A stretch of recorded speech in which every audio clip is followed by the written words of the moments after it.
Welcome to Pivot Parenting, where we help parents of teens overcome regret and disappointment to find peace and connection in every situation. I'm Heather Frazier, your parenting expert. Journey with me to discover effective parenting tips, improve family relationships, and build a brighter future for your kids.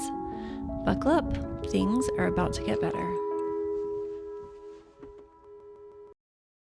Hello, my friend. It is the end of January, and I love a new year and a fresh start and all of the excitement and rest that comes with it. And so I did something a little crazy. If you follow me on Instagram, you may have seen it. If you don't follow me on Instagram and you're on Instagram, I invite you to come follow me because I like to engage with my followers. And so I posted on there if they want a podcast episode dedicated to exactly what they're struggling with, to go ahead and drop it in the box. And I got several responses and they were all so good. And so I've picked a few of the most popular requests and kind of lumped them into general topics and curated a few episodes for these folks. And I know that they are not alone in their specific struggles. So today is the first episode that is meant for my Instagram followers. I also always take requests via DMs or if you're on my email list, which is the best way to interact with me because it is not controlled by algorithms and it is directly to me. I am less likely to miss an email than I am a message on Instagram. And I send out really helpful tips every week. Write me on my email list. You can just hit reply on any of the emails you get from me. It comes to me, and I love to chat with people there as well. But this message today is from a group of followers who felt like their kids were on a self-destructive path. Whether that was with diet, exercise, grades, worries about substances, video or phone consumption like video games. Lack of interest in maintaining their health is kind of the umbrella that we went with.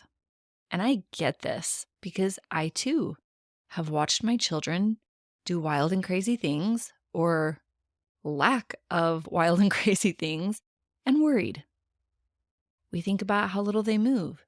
We think about the vast amount of fast food or caffeinated monster drinks they consume or their sleep hygiene, and we worry.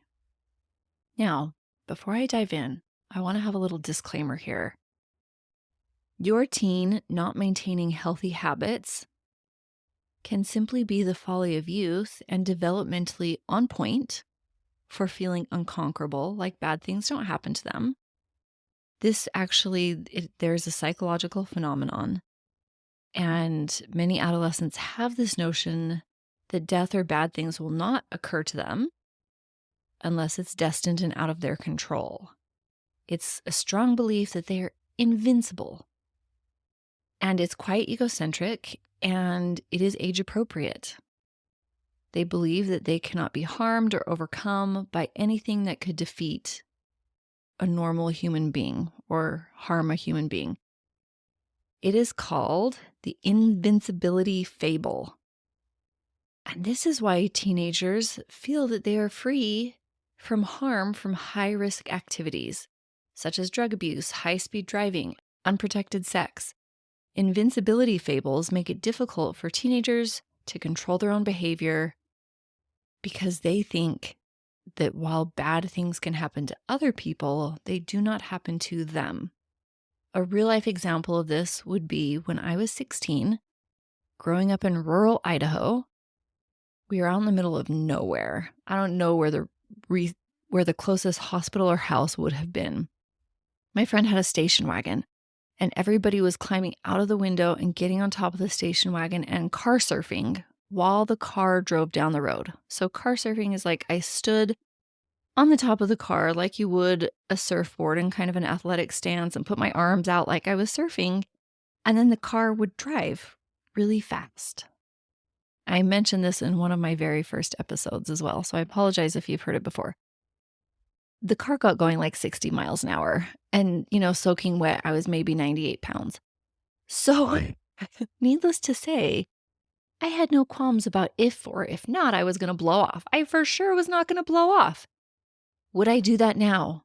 Absolutely not.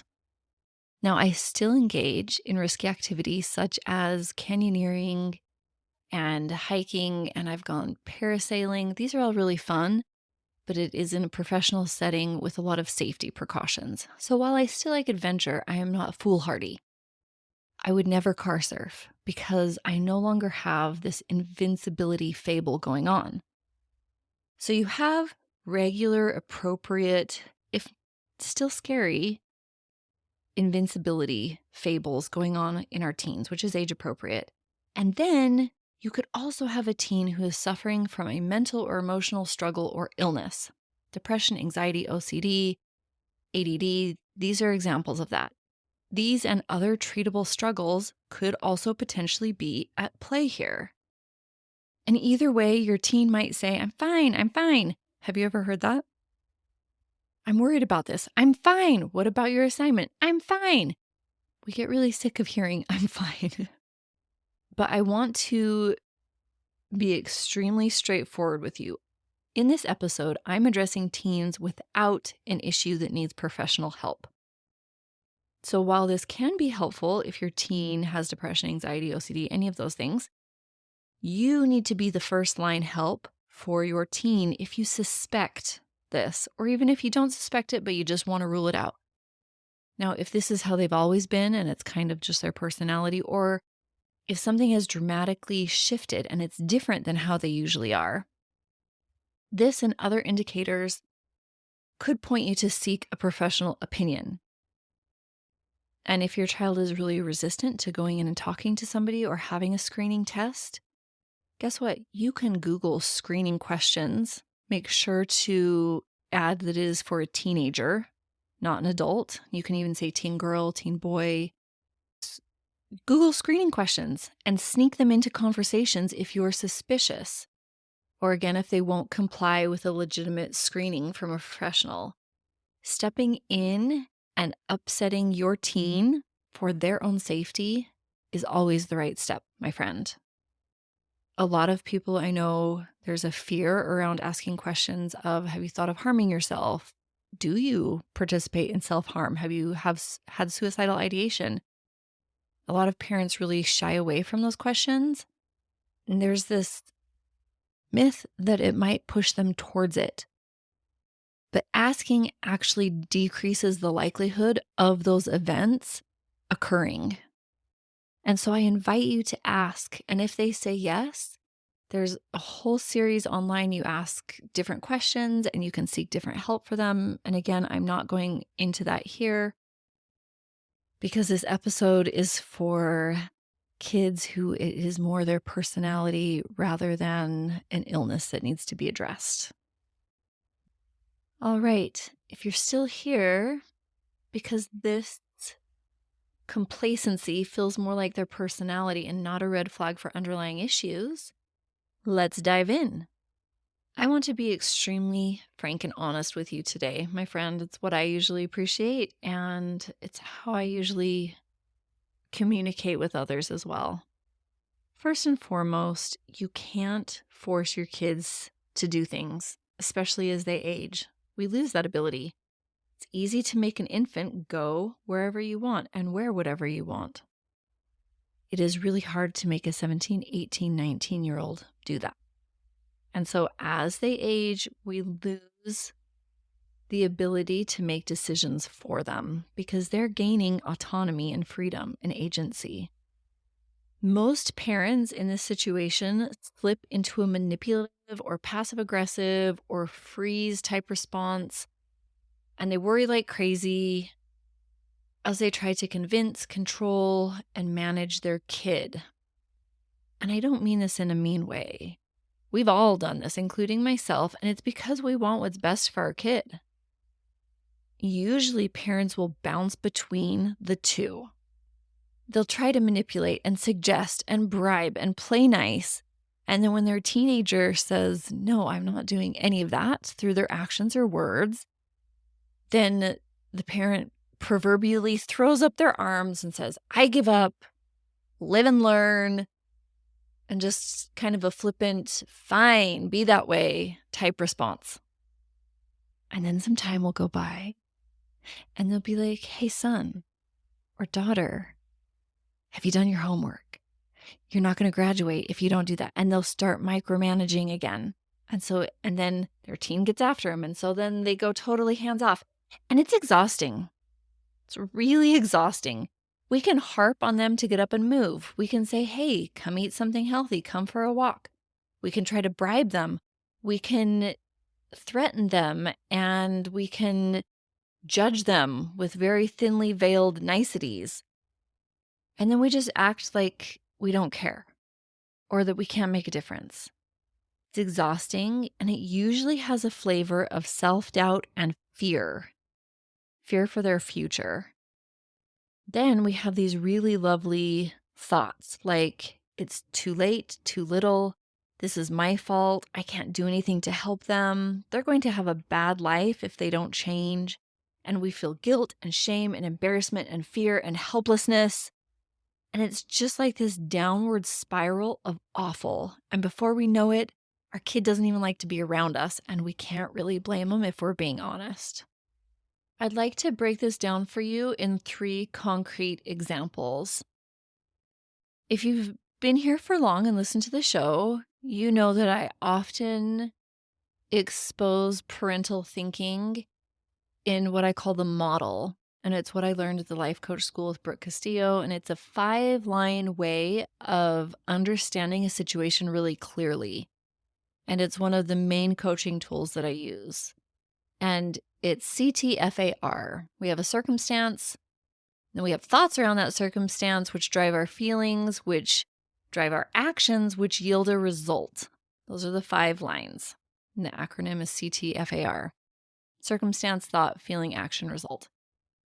So I'm going to give you 3 different models to show you one large picture recurring theme. Okay? So let's say you have a circumstance that your daughter isn't really willing to participate in any exercise. So she goes to school and then she just is kind of a couch potato. She scrolls all day on her phone and she sleeps about 6 hours a night. Okay, now that's a pretty loose circumstance, but we're just going to go with it because that's how a parent would describe the situation. Your thought around that is she's not exercising. This is going to impact her mental and physical health. She's on screens too much. In other words, something is going terribly wrong. And it creates fear in that parent. So the parent tries to get all micromanagey and tries to show her daughter the benefits of exercise, how good it feels. This mom kind of bugs her and nags her and gets really passive aggressive and in her face and like, you should come for a walk and let's go for a walk and you should come for a bike ride and hey, do you want to come to the rec with me? I'm not saying it's bad to invite your kid to do any of those activities. You definitely should. But this parent is doing it with the feeling that something is going terribly wrong and it's her job to fix it, which does not feel good. If you've ever been on the receiving side of this energy that you're a problem that needs to be fixed, you understand what I mean. And so now she has this thought, this mom has this thought that her daughter is going to impact her mental and physical health.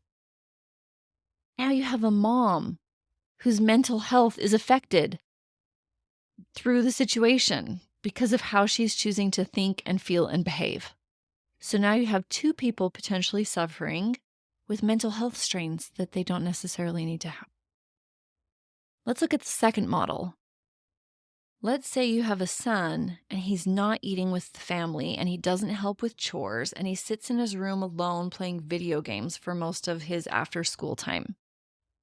And this parent thinks he's like this because he doesn't feel seen. He doesn't feel like he fits in with us. I can't do anything about our past. This is my fault that I didn't meet his needs better, and he is withdrawing because of me. And this parent feels very helpless and very sad. And so how does this parent parent? Obviously, they're going to be more lenient because they don't want to cause more damage to their kid. They're going to feel guilty. They're going to worry. They're going to try too hard to win favor, like bending rules, ignoring bad behavior, not following through with rules and consequences, less interaction because you fear messing up. That is like the hallmark. Every parent that feels guilty, like they've done something wrong, it's like they almost stop parenting because they're afraid that they are going to make things worse. I've already done enough damage. I just need to step back and leave my kid alone. And so this parent has the result because they feel powerless and they feel unable to influence or help. And they are creating the exact dynamic that they don't want. Their thought is that their son is like this because he doesn't feel seen and there's nothing that I can do to help him. And that powerlessness translates into themselves. They feel powerless. They feel unseen. They feel unable to influence or help. Okay, now hold that thought. We're going to go to the third model. This is a lovely tale about a parent who forces their kid to do something positive, which always goes over well.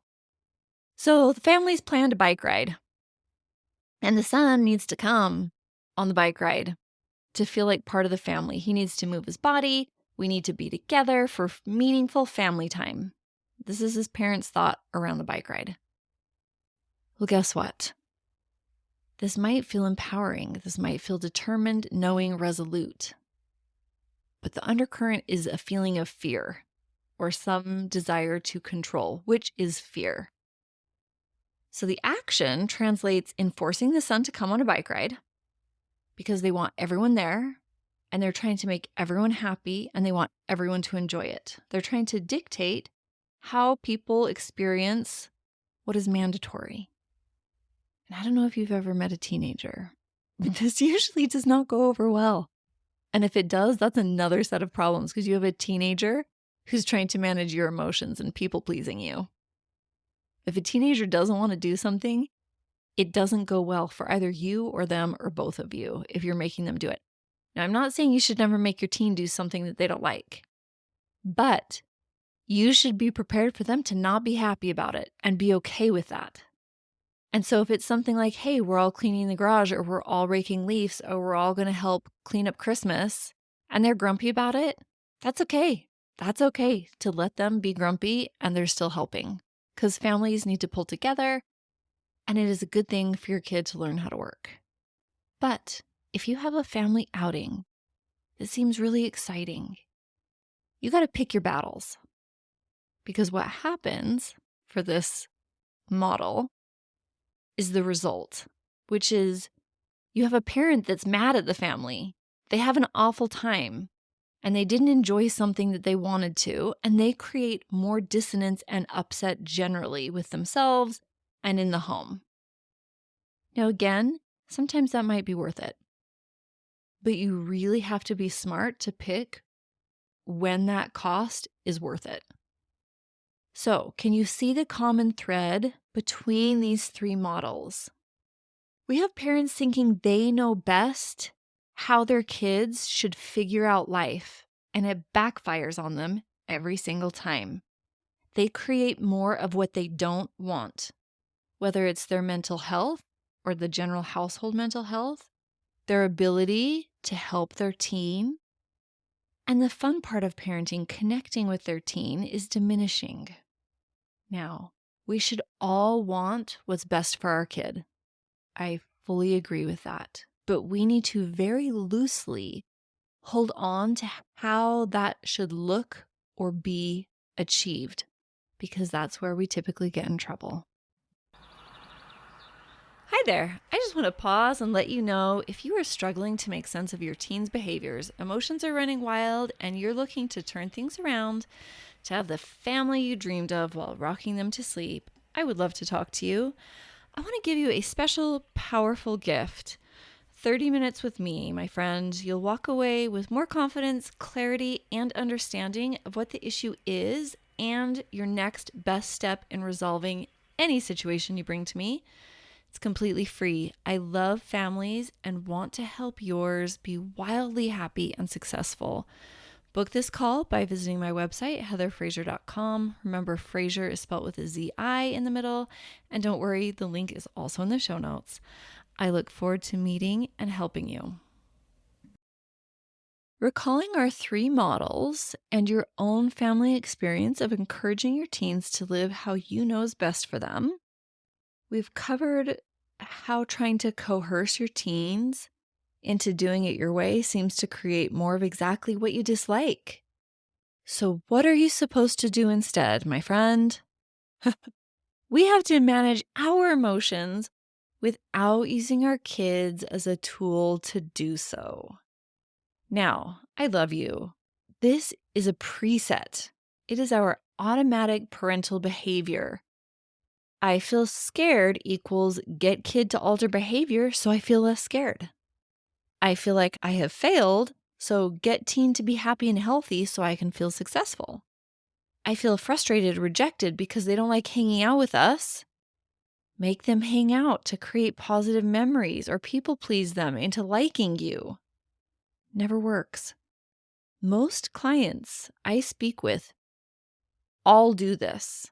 I want to feel a certain way, happy, hopeful, peaceful, and my teen is preventing it because of what they're doing, is basically the flavor that I get on almost every call. This is wrong, and I say it in the most loving way. And I know this because this was my train of thought too. All of our default messaging and beliefs are that our emotions are created by other people or circumstances. And that's the reason that we aren't feeling peaceful, calm, happy, successful, hopeful. But that's incorrect. Our circumstances, how people are acting, or what's happening around us is not the real problem as to why we cannot feel peace, calm, hope. And that's where we need to focus. Let me give you 3 steps on how to do this. Number 1, we need to see how your white-knuckled grasp on how health, or plug in whatever the issue is, needs to be realized for your kid is false.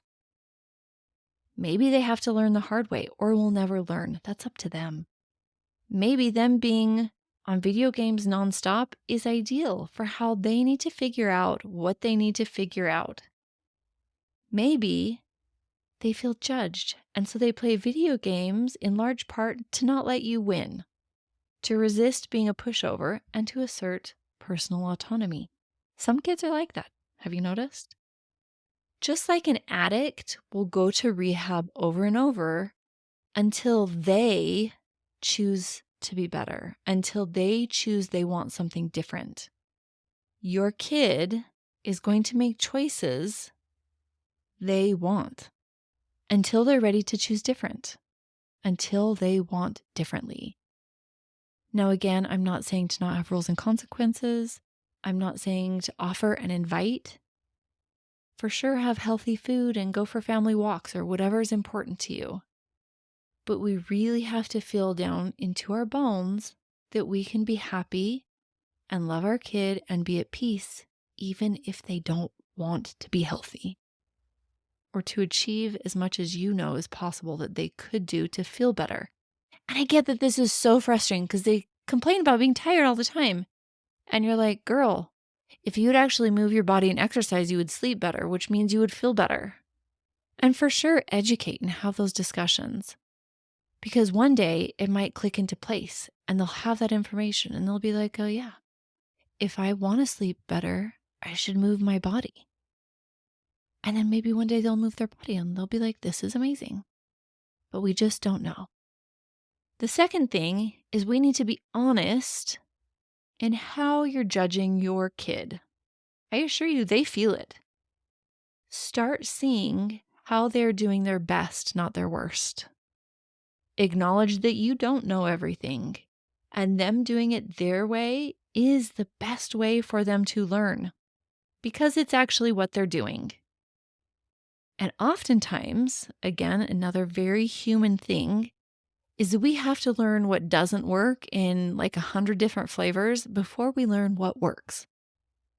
So your child understanding that procrastinating homework until the last minute consistently does not come through for them, eventually one day it might click.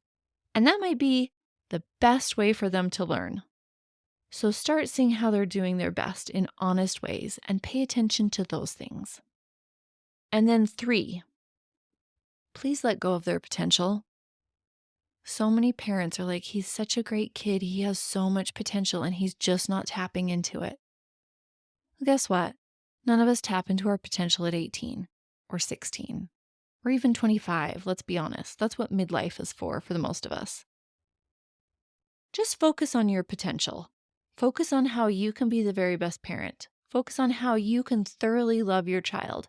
Focus on your health and your diet and how you get things done and organized. Sure, they could be the next Michael Jordan or Serena Williams, and they are wonderful and could do so much, and that is their business. Manage your potential. This is how to lead through example.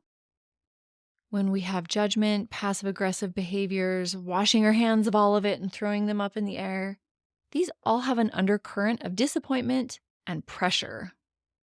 Humans don't like being someone's puppet. Our kids pick up on this. So my friend, have a full, fun life. Instead of throwing away your potential worrying about something that you literally cannot control. Yes, again, invite, educate, parent, and let go of what they're choosing to grasp on and follow for today. I promise. For example, for me, my parents loved veggies and early bedtimes. Crazy. But they never shamed me for not liking these things, for wanting fried foods and junk food, and for liking to stay up really late. They liked me just how I was. Now, guess what? I like veggies, and I like going to bed early. And they still like me just the same as my parents. They weren't eating veggies so that I would see, so that I would convert to veggies. They ate veggies because they liked them. And yes, they offered them to me, but they let me say no without judgment. And they would go to bed at a good bedtime. And I would stay up and watch trashy television while faking doing my homework. And that's what I liked to do.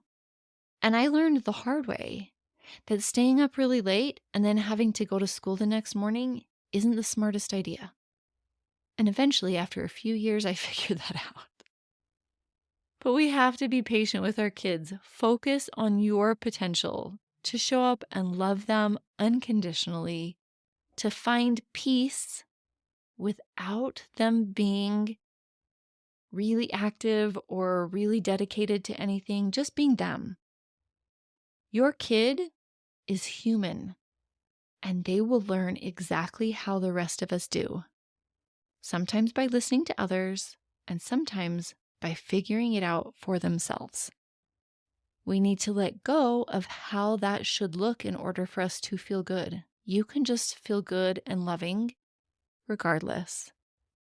Nagging and judging them is going to remove you as a support character in their life because they are automatically going to be repelled by that behavior. And so when a decade of drinking energy drinks catches up to them or not working out or whatever it is, you aren't going to be the support person that you need to be for them. So please be wise. And I have 3 questions with some sub-questions about how you can be wise. You want to ask yourself, number 1, what emotion am I trying to fix within myself through my efforts of wanting to change them? Again, it might be that you feel like a failure. It might feel that you have a lot of fear and anxiety. And the sub-question to that is, how can I fix my anxiety and fears without their participation? This is typically through reframing the belief.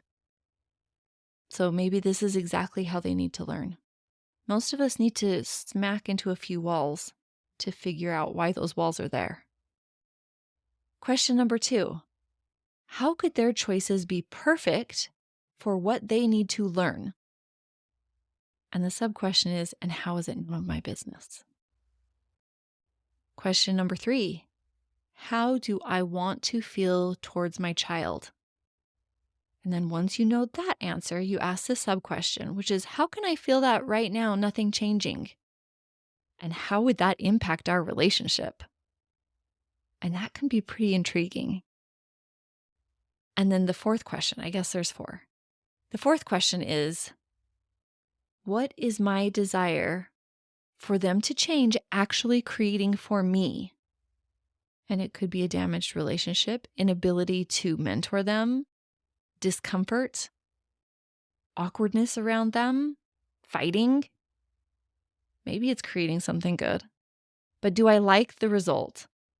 Do I like what that desire for them to change is creating? And what do I need to let go of to improve what isn't working? All right, my friend, as you stew on these questions, I want you to go back, rewind, listen to them again, maybe write them down if this is something you're really struggling with. Because the more that we can show our brain that white knuckling onto this dream of exactly how they should live in order to be healthy and happy isn't serving anyone, the easier it is to loosen it up and create something real that feels very good to everyone. As always, if you need help with this, I am just a message away. There's a link in the show note that you can click to schedule a free 30-minute consult with me where we can go over this. You can also write me an email or DM me. Please reach out and let me know how I can best help you. I love families. I think teenagers are so fun, and I want to help strengthen every family that I can possibly get my voice to. So I hope you've enjoyed this episode, and I will talk to you next week. Heather is the one, an expert in the field. She knows her parenting stuff, including how confusing it can be. You've tried it all, and it's a lost cause. Crying in the closet 'cause you failed at being a mom. But think again, there's peace around the corner and there's hope in your hands. Your kid just wants your love and you want it from them. So take a pivot